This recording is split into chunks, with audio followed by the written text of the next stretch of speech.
Lepo pozdravljeni tudi v mojem imenu.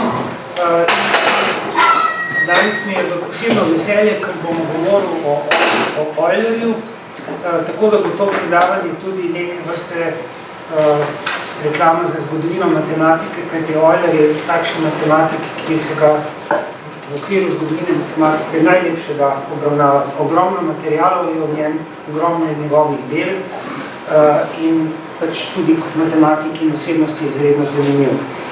Pa bom kar šel na samo predavanje. Torej, namen je pač tega predavanja dvodelen. Po eni strani bi rad nekaj osnovnih podatkov povedal o Eulerju, pa o njegovem vplivu, pa pomenu v matematiki. Drugi del pa bi se posvetili konkretno področju kompleksnih števil, enemu najlepših področij v matematiki, k kateremu je prav Euler pomembno prispeval. Tukaj vidite malo vsebine, tako da približno vidite, o čem bomo danes govorili. Prvi del je nekako posvečen življenju, delu in osebnosti Leonarda Eulerja. Tukaj imate nekaj iztočnic, pravijo, da je Euler učitelj vseh matematikov, ki so prišli po njem. To so praktično vsi priznavali in še zmeraj priznavajo. Potem je tudi zelo vsestranski matematik, ogledali si na nekaj področjih, s katerim je Euler odločilno prispeval. Tudi je izredno ploden pisec matematičnih učbenikov in člankov, nepresežen še do danes, najbolj ploden avtor vseh časov. Njegova zbrana dela opera Omnia še vedno izhajajo.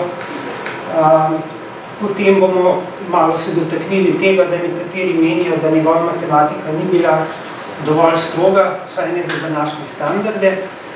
Bomo pogledali, če je to res ali ne. Namreč v zgodovini je zmeraj tako, da določene stvari enkrat prebereš, potem pa misliš, da je to res. Potem greš pa raziskovati po drugih knjigah in si ustvariš malo bolj kompleksno mnenje. Zato sem vam tudi prinesel nekaj literature, tako da si boste lahko še malo pogledali po koncu predavanja. Euler je bil tudi tipičen matematik 18. stoletja. To je bilo stoletje, v katerem je matematika prešla od geometrije k algebri in analizi in k temu prehodu prav Euler pomembno prispeval. Rekli smo, da je utelešenje matematične analize, kar je precej posrečena oznaka, čeprav je bil zelo sposoben tudi kot geometer, kombinatorik in še.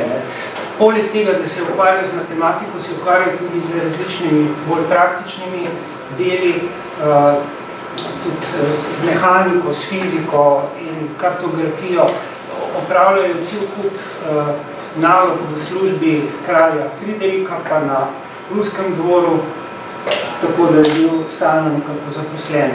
In tukaj tudi dobival mnoge konkretne ideje za svoje matematično delo, on je dobival to iz življenja. Tudi, kadar je sestavljal kakšne besedilne naloge, to so pri njemu zmeraj smiselne naloge. To niso kar tako neke naloge, zato da bi pač učenci iz besedila morali znati narediti enačbo, ampak so bile to naloge vzete iz realnega življenja. No, takole nekako je izgledal. Vidite, na eno oko je malo škiri. Proti koncu življenja je oslepel, vendar ga to ni ustavilo pri njegovem delu. Imel je asistente, ki jim je narekoval in še potem, ko je oslepel, v bistvu naredil največ. Številna dela je tako potem izdal. No, poglejmo si nekaj citatov, kaj so rekli drugi matematiki o njem. Iz tega se nekako lepo vidi. Laplace je rekel, berite Eulerja, in to vsak, ki ga je kdaj prebral, res lahko to ponovi, kajti ta izkušnja je neponovljiva. Torej, če greste to brati dejansko, vsaj par teh njegovih člankov boste zasvojeni do konca življenja, boste to hoteli še globlje razumeti, še eno knjigo, še drugo in tako. In tako boste počasi prišli tudi do ljubezni, do zgodovine matematike v zrelih letih. No, potem vsi so mu priznavali nesporno vodstveno mesto, on je bil največji matematik 18. stoletja, prišel je za Newtonom, za Leibnicem, za Descartom in je nekako vse te njihove rezultate že imel na voljo in jih je pač nadgradil in razvijal dalje. No recimo tudi tole, ne. To je tudi en tak citat, ki zelo lepo pove, zakaj je dobro študirati zgodovino matematike, da če pridete v stik z originalnimi teksti, tako kot je to pomembno v literaturi, noben študent ne bi bil zadovoljen samo s povzetkom Hamleta ali pa s povzetkom kakega Shakespearovega dela. Podobno so ti največji matematiki tudi tako dobri pisci, da se res splača videti, kako so oni to razlagali, kakšne primere so imeli. Euler je bil tudi izredno dober kot popularizator matematike. Njegovo delo pisma nemški princesi to je bila uspešnica za tiste čase, nešteto krat tako natisnena naprej. Še ena lastnost mi je zelo všeč pri Eulerju, on je bil eden najbolj univerzalnih matematikov vseh časov. To je tisto, kar nam danes manjka. Mi se danes zaradi kariernih razlogov pač moramo že zelo zgodaj osko profilirati, prav izbrati si neko matematično področje in tam narediti, kar se le da. Medtem ko Euler je bil pa še v tistih časih, ko je bilo mogoče obvladati celotno matematiko svojega časa. In ker je imel tako dober pregled in nad geometrijo, in nad algebro, nad delom starih Grkov, nad delom italijanskih matematikov in sodobnikov, in ker si je še tako obilno dopisoval s svojimi kolegi, je potem bil sposoben povezovanja rezultatov iz različnih matematičnih področij. Vi sami veste, kadar se dve zelo z različnih matematičnih teorij povežeta, lahko to prinese neke nove podoje. Še najbolj se mu je od sodobnih matematikov po tej univerzalnosti približal Hilbert. Tudi Hilbert je zaključil delo na enem področju in se preselil na naslednje. Medtem ko Euler je simultano skozi celo življenje deloval na številnih področjih matematike, se tudi vračal k rezultatom, ki jih je že dokazal, izboljševal dokaze, iskal druge poti in tako naprej.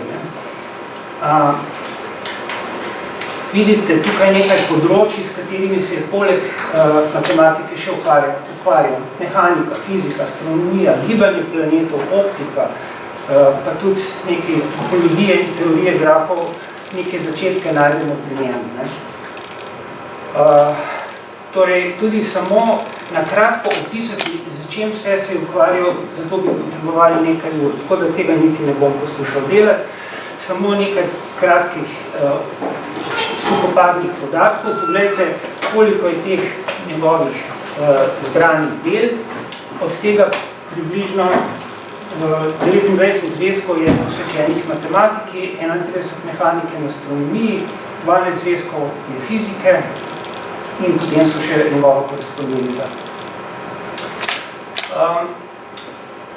Če presojamo Eulerja, oziroma če skušamo karkoli pametnega o njem povedati, moramo najprej izhajati iz tega, da je bil on otrok svojega časa, 18. stoletja, in on je pisal za publiko tistega časa. On ni pisal za nas, pa za naše standarde v matematiki. Tako da to je ta prva stvar, ki jo moramo vedeti. Tudi problemi, ki jih je reševal, tehnike, ki jih je uporabljal, to so bile tehnike njegovega časa. Je pa res, da je ponekod on sam izumil tehnike, ki so precej prehitele njegov čas, tako da to so potem kasneje ugotovili. Imamo pa to srečo, da je bil tako dober kot pisec in kot učitelj, da to še danes lahko veliko profitiramo iz tega, kar je naredil. To se pravi, lahko se učimo čist pedagoških prijemov, kako je on to lepo sistematično razlagal, pa tudi sama matematika je izredno kvalitetna. To je tisti ideal, kateremu lahko samo težimo. To sem že prej malce omenil. Na začetku 18. stoletja so se matematiki imenovali geometri, ukvarjali so se z geometrijo. Euler je pomagal pospešiti ta prehod k algebri, analitični geometriji in nazadnje k analizi. Nekateri matematiki so se temu prehodu upirali, tiste lepe metode sintetične geometrije, ki so bile v Euklidu, kjer je bilo za vsak izrek si treba izmisliti svojo domiselno, genialno metodo, da si prišel do rešitve. Tega ne potrebuješ, če imaš na razpolago recimo najprej analitično geometrijo, potem pa analizo. To so tako močna orodja, da se razmišljanje lahko dostikrat zamenja kar z računanjem. Ti imaš tako močna orodja, da mišljenje marsikdaj ni več potrebno. In nekateri potem pravijo, da so take metode grde, in da bi morali ostati pri tistih starih metodah. Seveda gre razvoj povsod naprej in to stališče je zastarelo. No, zdaj pa samo za heca, da vidite, Euler je bil zelo duhovit človek in včasih lahko da je tudi malo provociral. Recimo je razvil po binomskem izreku 1 minus 2 na minus 1, pa je bil tisto vsoto, na levi nekaj negativnega, na desni nekaj pozitivnega in nič ni komentiral tega pač. Seveda je to formalno narobe, ampak on se ni tako zelo, on na to strovost ni dajal takšnega poudarka, kot strovosti dajemo poudarek mi. On je bil tudi fizik, in v fiziki pravijo, da če se boš preveč oziral na strovost, ne boš prav daleč prišel.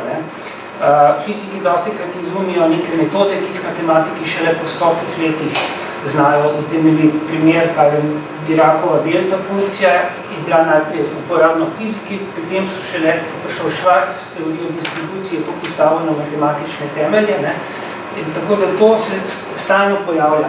Euler je bil ravno takšen človek, bil je zelo ustvarjalen, izumljal nove metode in potem matematiki 19. stoletja številni so imeli za nalogo, oziroma so si rekli, zdaj pa dajmo to, kar je Euler naredil, pa kar se je izkazalo, da je tako uporabno narediti večkrat bolj strogo. Tako da to je potem zaposlilo številne matematike, ki so prišli za njim. Ampak bodimo Eulerju pošteni. Torej, v 20. stoletju, kot večina ali pa nekatere od vas veste, se pojavlja tudi drugačna analiza, kot tista, ki smo se mi učili na fakulteti, pač mi poznamo te epsilon delta analizo, limite na mesto infinitesimalov, so pri nas temelj kalkulusa. Medtem ko danes se matematiki zavedamo, da je možno delati analizo tudi na Eulerjev način. In ta Robinsonova nestandardna analiza je pa nekakšna utemeljitev, zakaj je to možno. Tako da tisti, ki se pač s tem ukvarjajo, pravijo, da tudi ta Eulerjeva metoda je stroga. Se jo da narediti za strogo. To je zanimiv podatek. To me je zelo presenetilo, ker je smislil, da so te njegove metode bile res pomanjkljive, ampak da se jih pa narediti stroge. Torej, v njegovem času ni bilo pojma limite. Kako lahko mi od njega pričakujemo, da bi dal rezultat v taki obliki, ki bo nam ustrezal? Se še ni bilo takega jezika, tako da moramo biti pošteni do tega. Kje pa je on dobival matematične ideje? Recimo korespondenca z matematiki, naprimer Christian Goldbach, ki je bil v tistem času nekakšna taka centralna točka, preko katere so si matematiki dopisovali, zmenjevali ideje, ko je naprimer navdušil za teorijo števil, tako da je bil Euler eden prvih, ki je reševal probleme iz teorije števil. To teorijo je pred njim v bistvu razvijal samo Fermat, ampak Fermat je dal cel kup nerešenih nalog, ki so jih potem dokazovali drugi matematiki. Tudi Euler jih je precej dokazal. Recimo eno od teh takih vprašanj, ki mu je to zastavil, je potem, kaj se je Euler iz takega preprostega vprašanja naredil. To je tako, iz tega vprašanja je on razvil celo neko teorijo, kako se razčlenjuje naravna števila na manjša naravna števila. To je pa zelo pomembna teorija danes v kombinatoriki. Ponavadi je Euler skrival, kako je prišel do svojih rezultatov. Tiste zidarske odre je podrl, v njegovih knjigah imamo občutek, kot da samo izpeljuje iz preprostejših trditev bolj zapletene. Se pravi, izrek, dokaz, posledica. Izrek, dokaz, posledica. Je pa bil toliko prijazen, da je v nekem svojem članku je pa vendarle majčkaj popisal, kako on prihaja do svojih rezultatov. Glede, tukaj je bil en tak članek, v katerem je raziskoval števila oblike 2a kvadrat plus b kvadrat, kjer sta a pa b naravno števila in ga je zanimalo, katero od takih števil so prav števila, kaj se da povedati o tej sestavljenosti teh števil in tako naprej. In začne z induktivno metodo, se pravi, napiše dovolj veliko teh števil pri različnih majhnih a-jih pa b-jih, dobi neke sezname in potem opazuje in si beleži opažanja, kaj je vse tam ugotovil. Pa recimo ugotovi, da se vsako prav število napiše samo na en način v tej obliki, pa dobi neko hipotezo in jo potem, ko nabere dovolj teh hipotez, začne pa dokazovati. Da bi to pravilno razumeli, moramo razumeti čas, v katerem je Euler živel. Takrat je bilo veliko vprašanje, ali naj znanost napreduje po induktivni metodi ali po deduktivni. Se pravi, če bi to na matematiko aplicirali, kako bi zdaj to? Deduktivna metoda je, da ti izhajaš iz že znanih rezultatov, pa izpeljuješ naslednje. Induktivna metoda je pa v bistvu, kako ti prideš do nečesa novega. In to je pa zelo podobno procesu, ki je tudi v naravoslovnih znanostih, v fiziki, opazuješ, eksperimentiraš, delaš hipoteze, jih preverjaš in tako naprej. Opazovanja nekih rezultatov lahko vodijo do pomembnih trditev, ki jih je pa treba v matematiki dokazati in to je potem on tudi naredil. Sam je tudi izumil mnoge nove matematične metode, izboljševal dokaze svojih izrekov in tako naprej. Vidite, to so nekatera glavna področja, katerim je Euler veliko prispeval. Za vsako od njih bi lahko imeli cel kup predavanj, kaj vse je naredil znotraj tega. Skratka, z vsem se je ukvarjal, kar je bilo možno. Tudi pomembni so njegovi prispevki k notaciji, ker je bil tako dominantna figura v matematiki, ponavadi tisto, kar je on predlagal, da se sprejme za notacijo, se je sprejelo. Pomemben je bil tudi pri razširitvi pojma funkcije, pri njem je bilo to nekako tisto, kar se da narisati, ali pa tisto, za kar obstaja nek analitičen izraz. Ampak ni bil tako zelo dogmatičen glede tega, kaj njemu pomeni funkcija, tako da to je bilo dobro. Zato, da ga njegovi koncepti niso ovirali pri raziskovanju. Kakšne raziskovalce omejujejo njihovi omejeni pogledi, on se ni dal tako ovirati. Recimo še to, na začetku 18. stoletja so matematiki uporabljali funkcije predvsem za raziskovanje krivulj, niso jih pa študirali zaradi njih samih. Euler je to večkrat zamenjal, tako da je poudarek počas začel prehajati od samih krivulj, ki so geometrijski objekti, na funkcije, ki so pa lahko živijo v večdimenzionalnih prostorih, pa jih ne morate lepo narisati in tako naprej. Tukaj imate še recimo sumacijski znak, imaginarne enote, to je vse on si izmislil, kako se označuje. Potem imate pa cel kup takih člankov, kjer so skušali ugotoviti, kaj so Eulerjevi greatest hits, se pravi, kaj so njegovi najboljši izreki, najbolj znani, in potem so bila tudi neka glasovanja, so bila taka srečanja, kot je tole, pa so dali ljudem na izbiro 30 Eulerjevih rezultatov, pa so glasovali, in to je rezultat enega teh glasovanj. To naj bi bili nekako med najbolj znanimi Eulerjevimi rezultati. Večino jih poznate, polijedrsko formulo, tale najlepša formula vseh časov je v matematiki. Ta zanimiva formula, da če vzamete recipročne vrednosti vseh praštevil, da je to tako gosta množica v množici naravnih števil, da divergira, se pravi, ta vsota ni končna, ampak je neskončna po vseh praštevilih.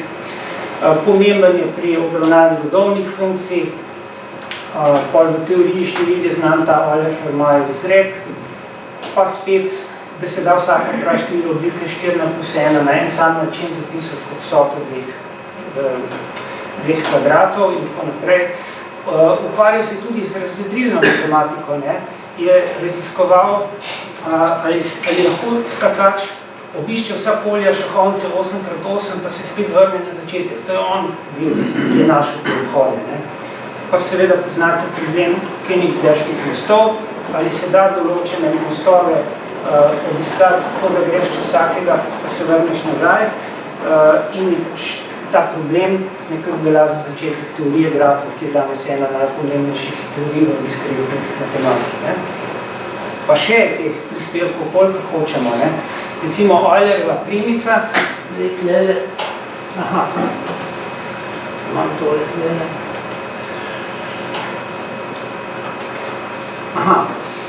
Tam na tem programu ne dela GeoGebra, pa sem si takole pripravil. Vidite, to je taka premica. V poljubnem trikotniku imate središče trikotniku očrtanega kroga, pa višinsko točko, pa težišče. Te tri točke ležijo na isti premici. In to je Euler prvi pogruntal. Zanimivo je, kako je to pogruntal. Ne za metodami sintetične geometrije, ampak z grobo silo. Namreč, kaj je naredil? Izračunal je, postavil je trikotnik v koordinatni sistem, pa izračunal x pa y koordinato od vseh teh treh točk. In pogoj kolinarnosti treh točk v kartezijskem sistemu je pa lahek. Tako da je pač tak luškan dokaz. Pa po drugi strani je pa recimo Heronovo formulo je pa dokazal z sintetičnimi metodami čisto slogu Euklida, tako da je bil perfekten in v obvladanju analitičnih metod Descartovega tipa, pa tudi starih metod starih geometrov. Recimo Venovi diagrami so nekako 150 let po Eulerju, izhajajo točno iz teh Eulerjevih diagramov.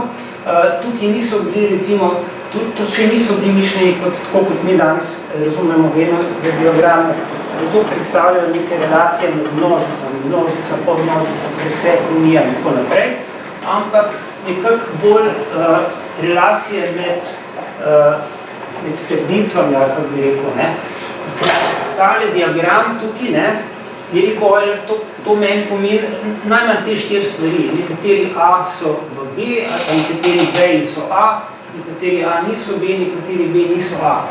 V 4 pismih, ki jih je napisal tako v zelo kratkem času, je narisal več kot 50 takšnih diagramov in jih je uporabljal tudi za sklepanje. In takih izumov je še pa še pri njeni. No, to sem prej že povedal, da takšna uporaba analitične geometrije, kot jo je recimo uporabo za dokaz, na tiste tri točke ležijo na premici, ki se zdaj potem imenuje Eulerjeva premica, nekaterim je bilo to grd dokaz. Vidite, to so bili vsi eminentni geometri svojega časa, so grmeli proti takemu dokazovanju, da to nekako ni športno, če uporabiš tak težek kanon.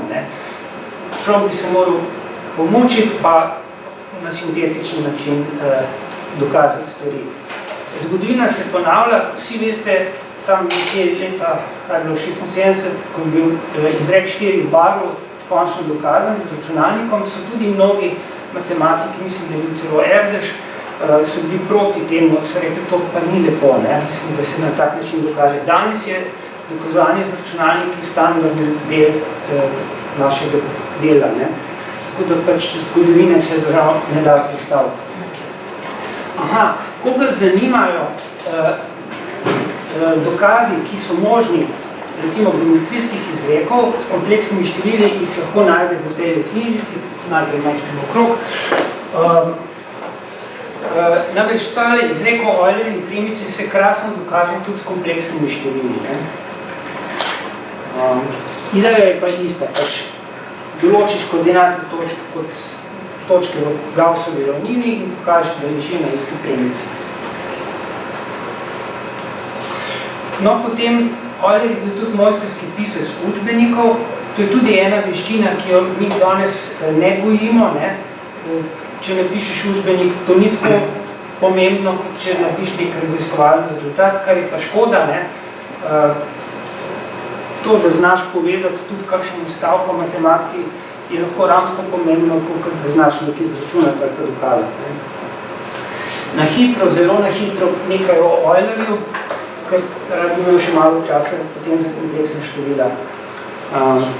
Predvsem me je zanimalo, zakaj je bil tako zelo uspešen, kaj so bile tiste lastnosti, ali lahko to posnemamo, ali ne moremo in tako naprej. Ja, določene lastnosti so prirojene, so bile pa tudi okoliščine nekako ugodne.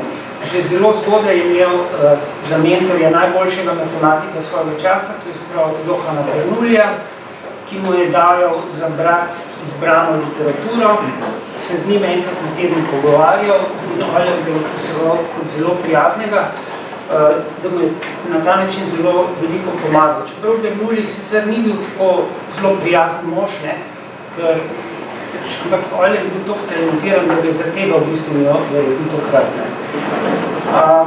Euler je imel tudi izredne računske moči, njega je zabavalo recimo razstaviti na prav faktorju vsa naravna števila, tam ne vem, do milijon, pa še kakšne druge stvari računal. Ne. Kadarkoli je kaj dokazoval, če kaj ni znal dokazati, pa dal zelo veliko računskih primerov v prid neke hipoteze in tako naprej. Pol je imel te sposobnosti, kaj je uči znanstvene moč prepoznavanja vzorcev, ne se pravi, da vidiš neko strukturo, da neko hipotezo lahko oblikuješ, pol tudi definiranje novih pomembnih matematičnih pojmov že na podlagi peščice primerov. Ne. Pol ta pisateljski talent, mojstrsko obvladanje jezika, jasno izražanje, to sem tudi že omenil. Značaj je tudi pomemben, on je bil tako pogumen, pionirski duh, če kaj ni znal strogo dokazati, pa približno dokazal. Pa bom naslednjič dokazal malo boljše, ne? Tako ta raziskovalni pristop je imel. Imel je izredno dobro izobrazbo, znal je na pamet, ne vem, pesnike, poznal je druga področja znanosti, široko izobražen. Potem pa seveda bil je vključen v delo Berlinske pa Sankt Peterburške univerze, imel je številne zadolžitve pri kraljih, številne priložnosti, da se izkaže in se tudi izkazal. Recimo napisal knjigo o gibanju Lune, ki je bila zelo pomembna za vojne teoretike tistega časa in so jo brali na tej strani in na oni strani, da bi razumeli plimovanje in take stvari, ki so pomembne tudi v vojni. No, kaj še imel, neizčrpna energija, delo, vztrajnost, prepričanost, da bo rešil problem. Ne? Ni rekel, tega pa jaz ne znam, to pa je težko, tega se sploh ne bom lotil, on se je lotil stvari. In večinoma mu je uspelo. Če mu pa ni uspelo, pa povedal pošteno, prišel sem do sem, tudi pošteno izmeri povedal, komu kaj dolguje, od koga je kaj pobral, znal je že citirati v tistem času lepo pošteno. No, ogromno si je tudi dopisoval, takrat je bilo pač dopisovanje nujni del znanstvenega dela, pač ni bilo toliko revij, edini način praktično so bile te pisma. Raziskoval je tudi taka področja, ki sodobnikom se niso zdela zanimiva. Med prvimi je recimo teorijo števil opazov kot nekaj pomembnega, pa to Gauss naprej razvija. Še nekaj dobrih Eulerjevih matematičnih hrvat. Ni bil površen, bil je temeljit, stvarem je hotel priti do dna, dobre ideje je skušal izkoristiti do maksimuma, iztisniti vse, kar se da iz dobrih idej. To je recimo tudi matematik polja, podobno svetuje, če imaš neko dobro idejo, iztisni iz nje, kar se da, tako kot gobani okoli velike gobe, rastejo še številne druge dobre ideje. Ja, pa mogoče tale točka, bil je eden redkih matematikov že v 18. stoletju, ki se je zavedal, da ni kar samo po sebi jasno, recimo, kaj so ta neskončne vrste, da je treba to definirati. Ker so imeli tudi, ukvarjali so se tudi z divergentnimi vrstami, jih niso kar takoj zavrli kot neuporabne. Euler je pokazal, kako zelo so recimo divergentne vrste ali pa take formalne vrste uporabne v kombinatoriki. Ali pa ti lahko vrsti prirediš neko število, ki ni, za katerega ne moreš reči, da je ravno vsota, ampak z neko smiselno definicijo lahko ti neki neskončni vrsti prirediš določeno število. Recimo imate vrsto -1, +1, -1, +1 in tako naprej. Zdaj lahko rečete, da to oscilira, pa da vsote jasno nima. Lahko pa greste recimo zaporedje delnih vsot, pa mogoče povprečje tega zaporedja, pa mogoče bo to prišlo nič, ali pa ena polovica, ali pa kaj takšnega. In o takih stvarih se je treba pa zmeniti na začetku, pa stvari definirati. Euler je bil eden prvih, ko se je teh problemov zavedal.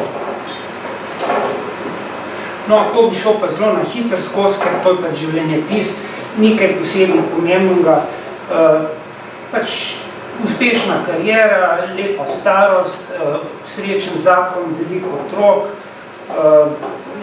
ni hotel biti duhovnik, zelo zgodaj je pokazal dar za jezike, hitro se je usmeril v matematiko, zelo zgodaj je dosegel rezultate in pač njegova pot je bila začrtana zelo zgodaj.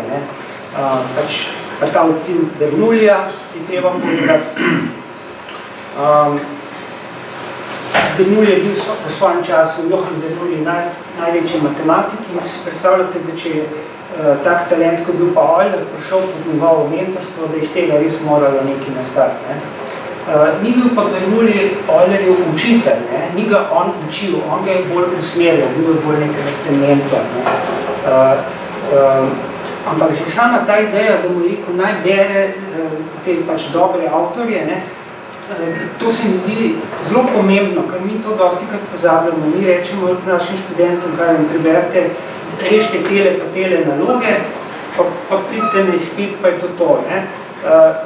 Ne razmišljamo o tem, da bi vzgojili take kompletne matematike. Kompletni matematiki so pa tisti, ki zelo veliko vedo in zelo veliko tudi berejo.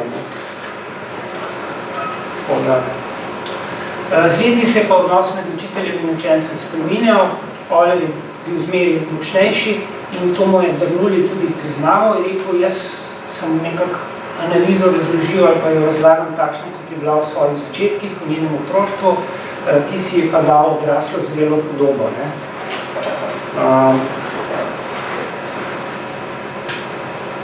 No, pol je pa šel, prvič je šel v Rusijo,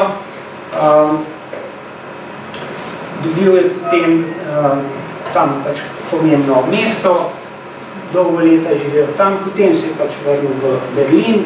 V Rusiji je še rešil ta baselski problem, ki je bil že nekaj časa odprt problem, namreč koliko je vsota recipročnih vrednosti kvadratov naravnih števil in Euler je pač pokazal, da je rezultat pi kvadrat šestin z eno zelo izvirno metodo in to je bilo veliko presenečenje v tistem času in s tem si takoj pridobil velik ugled in slavo. Potem so življenje pa seveda do nikoga ni povsem prijazno, tudi do njega ni bilo, recimo tujci v Rusiji so padli nemilost, na akademiji je bil pač vodstvo je bilo nemogoče in pa še njegova slepota, tako da to so bili težki udarci, ampak on je bil pač tako pogumen človek, da bi to vse skupaj ni zlomilo. Napisal je recimo mehaniko, ki predstavlja Newtonove zakone gibanja v okviru infinitezimalnega računa, so jo imenovali mejnik v zgodovini fizike. In veste, na primer, da je Newton napisal svojo mehaniko še v starem slogu. Tiste njegovi izreki so dokazani z starogrškimi sintetičnimi metodami. To je zelo težko brati. Pa tudi tako so napisani, kako bi rekel, zelo mali formul, to je kar nek tak besedilo. No, Euler je to nekako bolj moderno obliko spravil. Euler je šel pa spet v Berlin, vmes je pisal ogromno teh učbenikov, večina teh njegovih del je klasika in uvod v neskončno analizo, pa nekaj v diferencialnem kalkulusu, diferencialnem računu. Tukaj je tudi odkril to Eulerjevo identiteto, po kateri imate tlele danes cele knjige. Recimo, ta je tu ena knjiga dr. Eulerjeva, Fabulous Formula, reši mnoge matematične težave, lahko se tudi to malce ogledate. Kje vse se da to uporabiti? Pa imate v Fourierjevi analizi, pa v elektrotehniki, pa ne vem še kje, pa Ramanujan je nekaj dokazoval s pomočjo te Eulerjeve formule. Skratka, Eulerjevo delo je še danes zelo pomembno, še zmeri pomaga pri raziskovanju doseganju novih rezultatov. Tole knjigo sem tudi že omenil, da je tista poljudno-znanstvena knjiga, ki je doživela izredno veliko prevodov in je bila zelo pomembna za popularizacijo znanosti v tistem času. Še do danes je eden najboljših primerov poljudno-znanstvenega čtiva. Potem se je vrnil spet enkrat v Rusijo. ogromno napisal, okrog malce pred smrtjo, par let je še zmeri en članek na teden je napisal, kljub temu, da je bil že svet in tako naprej. Še zadnji dan je računal neko orbito planeta Urana in tako naprej. Sprav do konca je bil bister. Zapustil nam je ogromno dediščino in iz nje si lahko ogledamo danes samo nemški pošči. Mogoče še malo za konec, kaj pomeni za današnjo matematiko Euler in kaj pomeni današnjim matematikom. Torej, vpliv na današnjo matematiko je nesporni, še danes ga čutimo. V matematični analizi, v matematični notaciji je začetnih mnogih teorij, ki so jih dali razvili drugi. Po drugi strani pa Eulerja današnji matematiki vseeno premalo poznamo. Ne preberemo teh odličnih knjig, ki že obstajajo o njem. Lahko tudi na spletu si pogledate ta njegova zbrana dela. To se vse dobi danes, to je vse digitalizirano, tako da vsaj kakšen članek si daj preberte, je res zelo zanimivo. Tudi te stvari, ki so bile, on je v glavnem pisal v latinščini, marsikaj od tega je sedaj že prevedeno v angleščino, tako da lahko tudi jezik zdaj ni več ovira, tudi za nas, ki še ne znamo tako dobro latinsko. No, zdaj pa sam to za primer, takega prevoda v angleščino, tukaj vidite, da se je Euler lotil, na primer, raziskave imaginarnih korenov polinomskih enačb, ko ima tam neki izrek, recimo, če je enačba lihe stopnje, da ima vsaj en realni koren in potem to lepo slovo dokazati. Če je tak primer.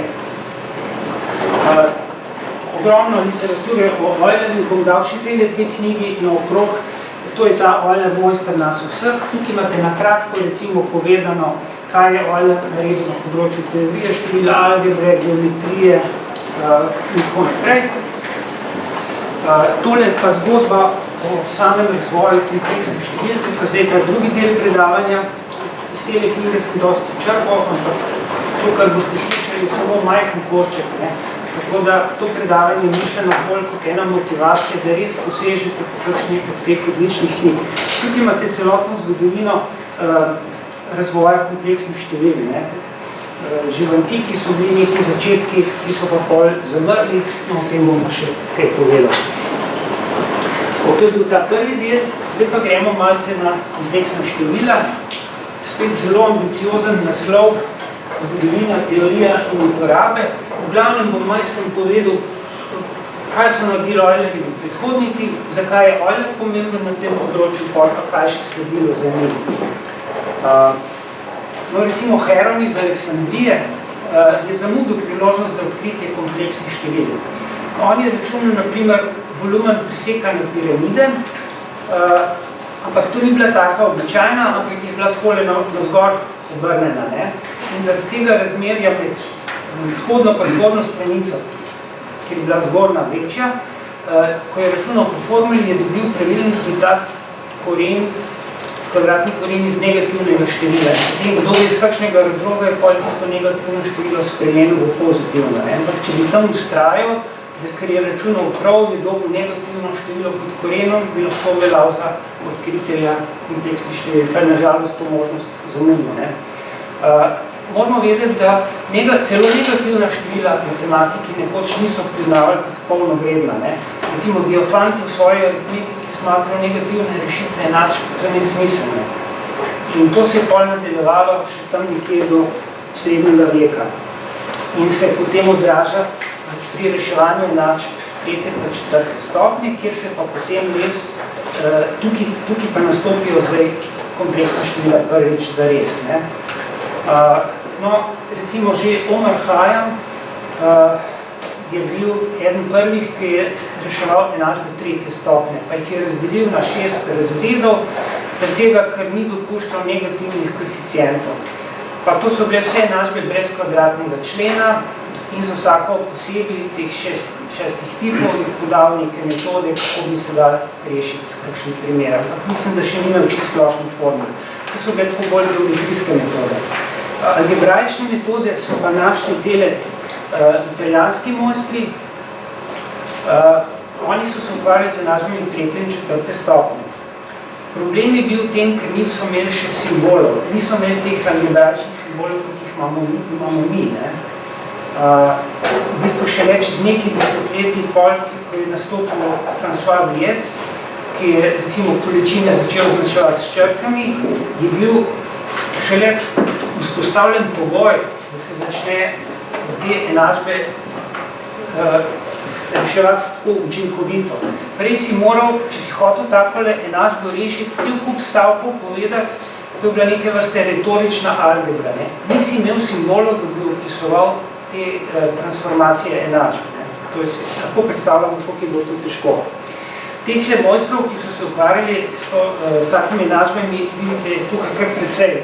Se jih še spominjamo, vsak posebej, da je po svoje zanimiv. Recimo, tudi so imeli problem že s tem, kako označiti potence x kvadrat x na 3, to ni bilo še vse neč ustaljeno in tako naprej.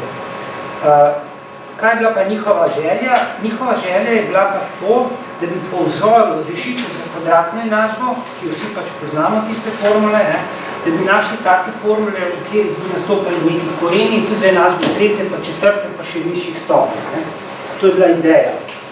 Prvi, ki mu je tole uspelo, je bil Scipione del Ferro. On je našel rešitve take reducirane kubične enačbe. M pa N sta tukaj bila pozitivna števili, pa kvadratnega člena ni. Na srečo se da ta kvadratni člen zmeri s pametno substitucijo streše ven iz takele enačbe, tako da je to v bistvu čisto dosten primer. Če znaš to rešiti, znaš rešiti enačbe tretje stopnje. Ampak Scipione del Ferro ni hotel objaviti svojih rešitev. Takrat so matematiki ravno nasprotno kot mi danes, danes hočemo vse objaviti, da cel svet vidi, še preden ti izide članek najbolj že na arhivu, da ja vsi vidijo, kaj sem naredil. Takrat je bilo pa glih obratna taktika. Čim bolj skrit to, kar si znal, zato da si zmagoval na matematičnih tekmovanjih, pa premagoval tehnice. No, in recimo, ker niso dopuščali negativnih števil, so recimo tako kot Omar Khayyam, so šli pa so raziskovali takele različne enačbe. To so smatrali kot različne enačbe, pa z različnimi tehnikami so jih reševali. Scipione del Ferro je recimo imel metodo za reševanje prve enačbe, tele dve enačbe pa rešil Tartalija, s podobno metodo. Poznate tisto zgodbo o Tartaliji in potem Cardano ukradil oziroma od njega izvedel, kakšne so te rešitve in jih je objavil v knjigi in to Tartaliji seveda ni bilo všeč, ker mu je Cardano prej obljubil, da tega nikoli ne bo storil. Vam dobro, da je postoril, zato prišla pol matematika naprej. Vidite, tukaj je recimo, tako izgledajo tele slavne Cardanove formule.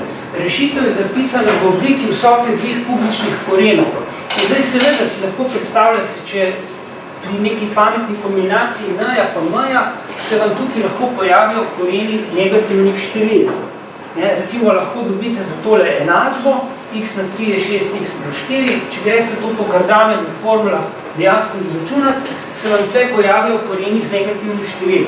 Ampak tale graf, to je graf neke tretje stopne, moral bi imeti realna števila. Kaj je zdaj narobe? Matematiki so bili v veliki dilemi. Bodisi so Cardanove formule narobe, oziroma ne veljajo splošno, bodisi je tole kljub vsemu videzu nasprot, z zdravo pametjo v nasprotju, tole je vseeno neko realno število. Samo tako je zamaskirano, da se zdi, da je to kompleksno število. In na to idejo je prišel dejansko Borgeli in on je v bistvu pa rekel tako, ok, recimo, da je tole kompleksno število, pa poskušam zapisati v obliki a plus bi, oziroma iščem tako število a plus bi, ki bo ustrezalo temule korenu. In potem je formalno šel poračunati in je dobil nek rezultat. Ampak ni bil zadovoljen s to rešitvijo, on še zmeri ni bil čist prepričan, ali za vsako kompleksno število, recimo, lahko zračunaš na tak način, da sploh njegove te korene. In to je bil prvi, ki je to dokazal, bil pa Euler. Torej, matematiki pred Eulerjem so imeli malo slabo mnenje o kompleksnih številih. Recimo Descartes, ki je imenoval imaginarna števila, sprav, tako malo sumljiva števila. Leibniz je rekel, koren minus 1, si ne veš, ali to obstaja ali ne obstaja, ta amfibija, ta dvoživka med bitjem in nebitjem. Šele Euler je pomagal odpraviti to zadrigo in predvsem je pokazal, da so kompleksna števila zelo uporabna. In potem, ko so matematiki videli, koliko so uporabna, so pa tudi začeli sprejemati. Danes se ne moramo načuditi temu, kje vse so uporabna in moramo razumeti, kako da je bil takšen odpor od začetka proti tem številom. Danes seveda kompleksna števila definiramo kot urejene pare realnih števil, pa poveš, kaj je seštevanje po komponentah, pa veš, kako moraš to množiti, da bo prav prišlo in jih pač definiramo računske operacije nad njimi aksiomatsko. No, kaj pa recimo Euler naredil, da je pomagal rešiti tole dilemo, oziroma kako je on dokazal tiste Cardanove formule, najprej tole. On je že vedel, da želi dobiti rešitev v obliki vsote dveh tretjih korenov in potem je nekako imel že nek pametni nastavek, ga je vstavil v enačbo in potem postopoma prišel do rešitve. No, to je čisto računsko ena taka velika spretnost. Usporedno s to veliko računsko spretnostjo, ki je Euler pokazal v manipulaciji s kompleksnimi števili, usporedno s tem je treba povedati, da je imel tak dober odnos do kompleksnih števil. Se pravi, on ni imel predsotkov do tega, da bi jih uporabljal. Čeprav so ta števila imaginarna, nič nas ne ovira, da jih ne bi uporabili pri računanju. In če nam dajo fine rezultate, zakaj pa ne? Zelo se je čudil, oziroma zelo je bil ponosen na ta rezultat, da n-ti koren iz kompleksnega števila nam da spet kompleksno število. Ker lahko bi nam v principu dalo to neko število, ki bi padlo ven iz kompleksnih števil. Nekaj čist novega, ta bi bil to kvaternion, ampak ni. In on je dal točno egzaktne formule. V bistvu, kaj je Euler naredil? On je pograbil en rezultat, ki je že obstajal. To je bila Moirova formula. On je prepoznal ključno vlogo, ki jo igra Moirova formula, to je kako se potencira kompleksno število, pri tem, da se naredi obratni postopek, da se iz kompleksnega števila poišče njegove korene. In Euler je pač pokazal, kako se to eksplicitno zapišejo te koreni, recimo, tudi je tak rezultat. Ta njegova slavna identiteta se lahko lepo prikaže na enotskem krogu, tukaj imate kosinus, sinus, x pa y koordinati točke v Gaussovi ravnini na enotski krožnici in ta položaj te točke lahko opišete pač v eksponentnem zapisu. In ta eksponentni zapis je zelo primeren ravno za potenciranje. Tukaj imate še cel kup rezultatov, ki jih je dokazal Euler. No, to je tej formuli tako ali tako pravijo, da je najlepša formula v matematiki. Tam iz tiste knjige vidite, kako je tudi zelo uporabna formula. Se pravi, ni res to, kar je rekel Hardy, da je lepa matematika mora biti neuporabna, lepa matematika lahko tudi zelo uporabna. Potem recimo ukvarjajo se s takimi stvarmi, kot ste recimo kosinus pa sinus kompleksnega števila. Kako bi to definiral? Pa je to se nekako spomnil, kako bi to definiral. Pa recimo pokazuje, da tale relacija, ki je bila za običajne, realne kote, kosinus kvadrat plus sinus kvadrat je po Pitagorovi izreku 1, isto velja tudi za kosinus pa sinus kompleksnega argumenta. Take stvari je znal pokazati. Znal je pokazati, da imajo recimo i na i je izračunal, pa je ugotovil, da ima to neskončno mnogo vrednosti. Samo ena od njih je ena minus pi polovic, jih je pa še neskončno mnogo drugih. Take presenetljive stvari je ugotovil. Dokazuje recimo tudi s pomočjo kompleksnih števil, da obstaja samo ena rešitev tele enačbe v celih številih. Recimo 3 na 3, to je 27, je 5 na kvadrat, 25 plus 2. Nobene druge rešitve nima pri celih številih. Pri dokazu tega si je pomagal z kompleksnimi števili. Take stvari. No, zdaj pa gremo mečkaj tako bolj že proti teoriji kompleksnih števil. Glejte, tile trije osnovni zapisi obstajajo. Po eni strani lahko kompleksna števila interpretirate kot vektorje. To je zelo fino, kadar jih seštevate. Se predstavljate kot vektorje, seštevate kot komponenta, ki je najbolj primerni tale zapis za to operacijo seštevanja in podštevanja. Če hočete množiti, je veliko boljši polarni zapis, se pravi R pa phi, dolžina, od izhodišča do tiste točke v Gaussovem ravnini, to je ta R, ne? Pa pod phi med pozitivnim delom osi X pa tisto velico, ne? Tele R-i se zmnožijo, koti se pa seštevajo. To je najlepše zapišete v polarnem zapisu. Ne? Tega ne morate tako lepo napisati treba. Tretji zapis sem pa našel v eni od teh knjig, posrečen izraz, pravijo pa eksponentni zapis. To je pa tole, ne? E na ix, ne? E na ix ali pa R krat E na ix. Imate pa Moavrov obrazec, v bistvu je trivialno, pač se ga da predstaviti v tej pisavi. N pa potenca kompleksnega števila, kako lepo se to zračuna, ja, R se da na N, kod se pa pomnoži z N. No, kaj so naredili pa pol Eulerjevi nasledniki? Našli so še številne uporabe kompleksnih števil. Najprej so imeli zelo velike težave, kako si sploh geometrijsko predstaviti kompleksna števila. Ne? Že res, ena stvar je bila to, da so bila števila zelo uporabna, ampak bi si vsem znali, kako geometrijsko predstaviti. In najboljši umi tistih časov, Wallis, Wessel, Argand, Gauss, so zelo počas prišli do tega, da se da kompleksna števila tudi geometrijsko predstaviti s točkami v kompleksni ravnini. Gauss je uporabil kompleksna števila pri dokazu, da se da, naprimer, pravilni 17-kotnik konstruirati samo z ravnilom pa šestilom. Kaj je naredil?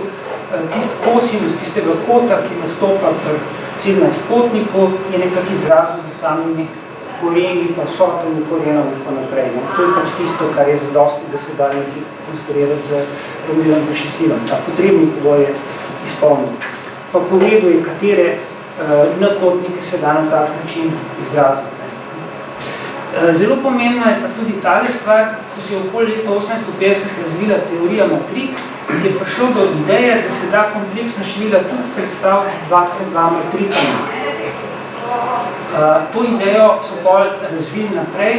Z matrikami se da na podoben način predstaviti pospešitve kompleksnih števil, kvaternione, octonione in še naprej. Zanimiv je tudi dokaz, ki ga najdete v eni od teh knjig, ki sem vam tam le dal, da je celo Moavrov obrazec, to se pravi, kako se potencira kompleksno število, je izpeljiv iz zakonov matričnega množenja. Ta Moavrova formula je ključna. Euler je prepoznal njeno ključno vlogo za kompleksna števila. V bistvu vam pa pove to, da če kompleksno število smatraš, da je to neke vrste rotacija, ne? Množenje z I je rotacija za 90 stopinj.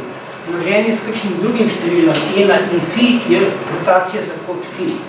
In zdaj je jasno, da če se staviš n takih rotacij, je to isto, kot če si imel eno rotacijo za n kratnik tega istega kota. In to je vsebina Moavrovega izreka. Sprav, če imate to geometrijsko interpretacijo, je Moavrova formula trivialna. Zanimivo je pa, da se jo da dokazati tudi čist matematično, tako da uporabljate matrike, pa enega od osnovnih izrekov v teoriji matrik, to je pa Cayley-Hamiltonov izrek. Se pravi, Cayley-Hamiltonov izrek na določeni točki rabite, da dobite n-to potenco kompleksnega števila izraženega v matrični obliki, recimo. To je zanimivost.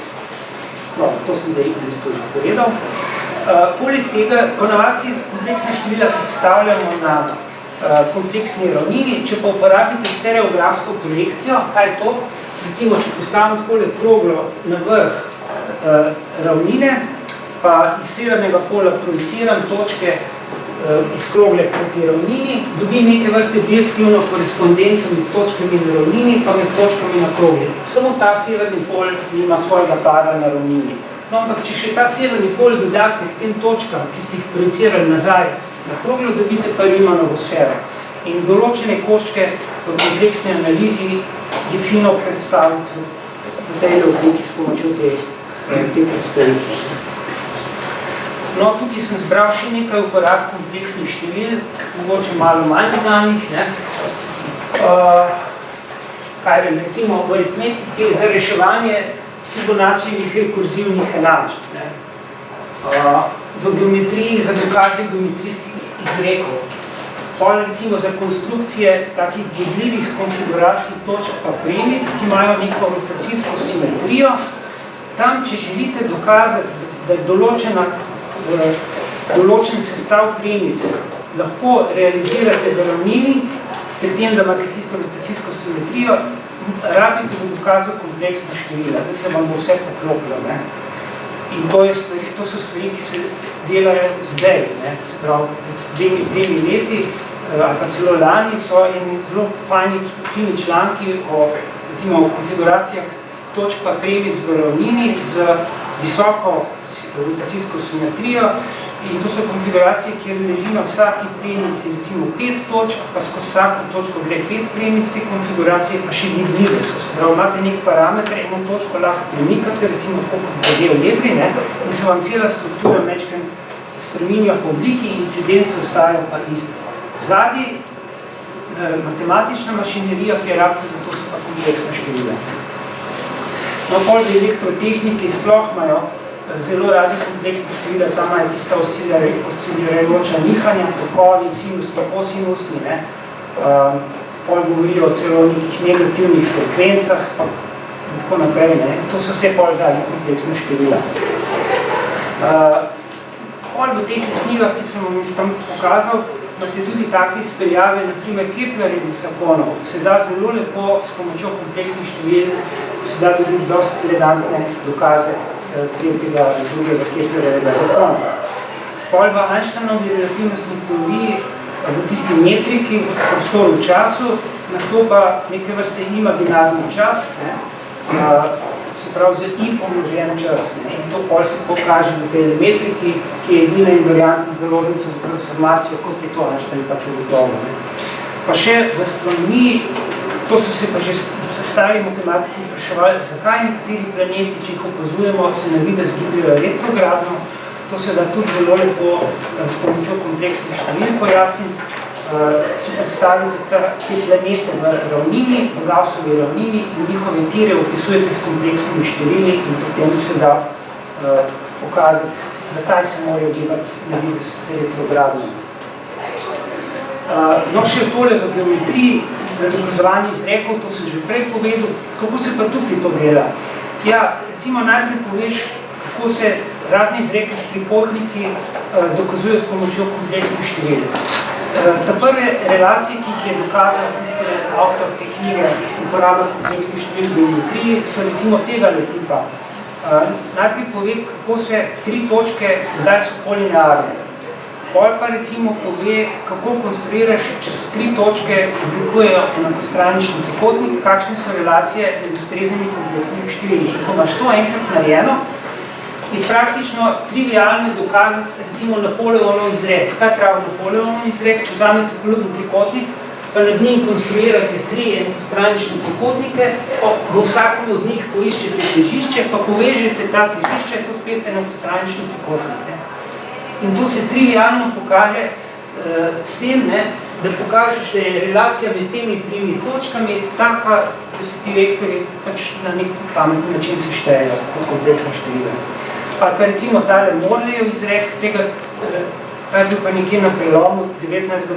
stoletja dokazan, presenetljiv izrek iz geometrije, ki pravi nekako takole.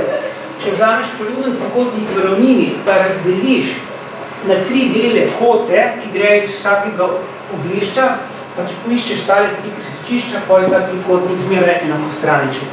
To se da na čuda enih načinov dokazati, mislim, da ene prej sem dokazal tega izreka, ampak en od njih je pa tudi s kompleksnimi števili. No, pa recimo Euler je bil še tukaj, tudi spet pomemben v geometriji in ta Euler-Ptolemejev izrek, Euler je nekako razširil tisto, kar je že Ptolemej vedel, ta korelacijo, če imate v ravnini 4 točke, če ležijo na krožnici, potem velja takale enakost potem velja tukaj enakost med temi dolžinami stranic pa diagonal. In to je res samo, da ležijo točke na krožnici. Če pa ne ležijo na krožnici, imate pa strogo neenakost. No pa recimo še ena močna uporaba kompleksnih števil je s pomočjo Möbiusove transformacije, ampak to je pa že spet celo poglavje tega samo omenjam. No, to so pa tiste godljive simetrične konfiguracije točke premic, ki sem jih prej omenjal. Tukaj lahko, recimo, če to narediš z GeoGebro, tole točko premikaš po tele premici in ta slika se vam malo spreminja, ampak incidence ostajajo iste. To se pravi, tiste relacije, ali neka točka leži na premici, ne, to ostaja pa isto in simetrija ostaja več čas ista. In konstrukcija gre preko kompleksnih številk, če hočeš to res izračunati. No, zdaj se pa že po koncu gibljamo, katere so tiste torej najbolj ključne formule v zvezi s kompleksnimi številkami. Sigurno je najpomembnejša de Moivrova. Se pravi, če bi kdaj hotel, če nas kdo vpraša, recimo, kaj je tisto, kar so ključne formule, de Moivrova, sigurno, Euler je pomagal razumeti, kako iz te formule sledi čuda enih drugih formul o kompleksnih številih. Je ta Eulerjeva identiteta zelo pomembna in to Eulerjevo identiteto je recimo tudi Ramanujan uporabil, hotel sešteti tole vrsto. Njemu se je zdela zanimiva, nam se zdi to neskončno težko, njemu se je zdelo pa to samo zanimivo. Uporabil je pa trik, ki ga v principu lahko tudi mi razumemo. Kaj je naredil? Tele vrsti je priredil sorodno vrsto, ta ima samo kosinuse, ta ima sinuse. Pa tako kot pri diferencialnih enačbah, včasih ne znaš rešiti diferencialne enačbe v realnem, pa dodaš še z i pomnoženo en drugi del, rešiš tisto kompleksno enačbo, pa odcepiš realni del. No, nekaj takega je naredil Ramanujan in je pač pol seštel to vrsto. Zanimivo je pa, da se da tudi s pomočjo Eulerjeve formule dokazati, da so določena števila transcendentna, oziroma to je pol posledica nekih izrekov. Siebel je dokazal, da je takole število A na B transcendentno ob določenih pogojih in če date neka konkretna številka noter, dobite tole vrednost in po Eulerjevi formuli to število I na minus 2i prevedete v tole obliko in imate posledico vseh teh izrekov, da je to število transcendentno. Sprav tudi v taki čisti matematiki so ta števila uporabna. No, pa še zadnja zadeva, danes se kompleksna števila pojavljajo v svojem naravnem okolju, to je v kompleksni analizi.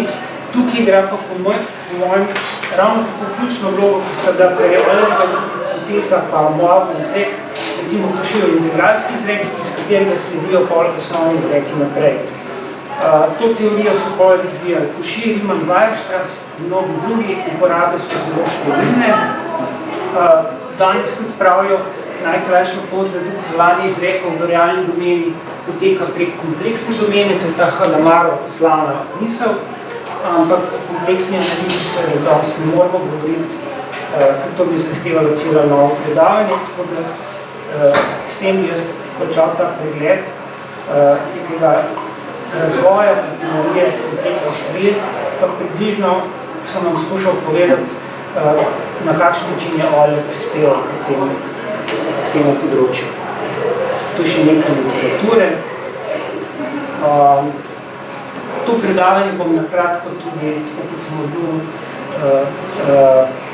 podal na spletu, tako da če vam je kaj ušlo, kakšni podatki boste lahko našli še potem tam. Jaz se vam zahvaljujem za pozornost.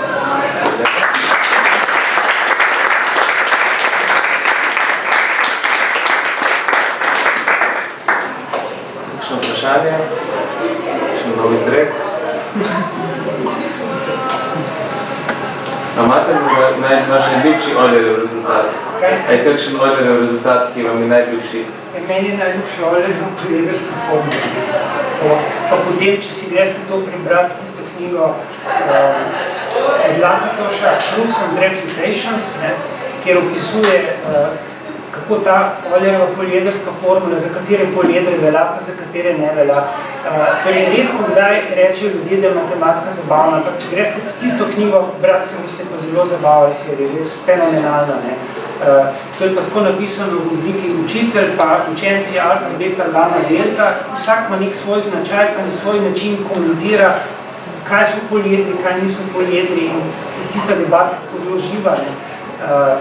In tako da ta Eulerjeva poliedrska formula je predstavljena na fantastičen način.